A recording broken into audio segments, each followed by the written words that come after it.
ইমরুল কায়েসের পর বিসিবিকে নিয়ে কড়া বক্তব্য রুবেলের। দীর্ঘ 15 বছর পর ক্ষমতার রদবদল দেখল বাংলাদেশের জনগণ।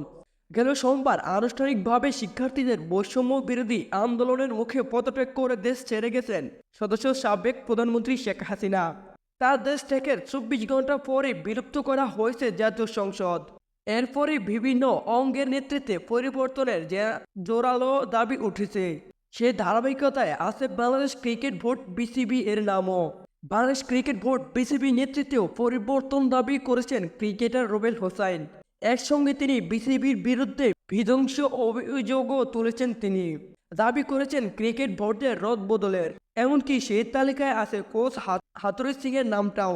সামাজিক যোগাযোগের মাধ্যমে গতকাল মঙ্গলবার এক পোস্টে রুবেল বলেন, গত কয়েক বছরের দেশি ক্রিকেট ধ্বংস করার নেপথ্যে থাকা ব্যক্তিরা দেখলাম বলেছেন দেশে সুশাসন চায়। শুধুমাত্র অপছন্দের তালিকায় থাকার কারণে অসংখ্য ক্রিকেটের ক্যারিয়ার ধ্বংস করে দেওয়া ব্যক্তিরা এখন ক্ষমতার ফালা বদল দেখে রং বদলানোর চেষ্টায় আছে। রুবেল অবশ্যই এখানে ক্ষান্ত হয়নি, বদল চেয়েছেন কোচের পথেও। এভাবে চান্ডিকা হাথুরু সিং এর সহ আরও অবৈধ কাজে সহায়তা করে দেশের ক্রিকেটের ধ্বংস করা ব্যক্তিদের অন্তত আর কোনো দায়িত্বে দেখতে চায় না। এর আগে ব্যাটার ইমরুল কায়েস জানান বিসিবি সংস্করণের কথা। বিসিবি অনেক ক্রিকেটারের কেরিয়ার ধ্বংস করে দিয়েছে বলে অভিযোগ এই ওপেনারের। সম্প্রতি একটা সাক্ষাৎকার দেখলাম, বোর্ড কর্মকর্তারা মুখোশ পাল্টে এখন মিথ্যা আশ্বাস দিয়ে যাচ্ছে। এদের কারণে ক্রিকেটের যে কি পরিমাণ ক্ষতি হয়েছে সবাই জানেন। কত প্লেয়ারের ক্যারিয়ার যে ধ্বংস করেছে তারা, শুধু তাদের অপছন্দের তালিকায় না থাকার কারণে খেলোয়াড়দের সঙ্গে ন্যূনতম সম্মান দেখানো হয় না।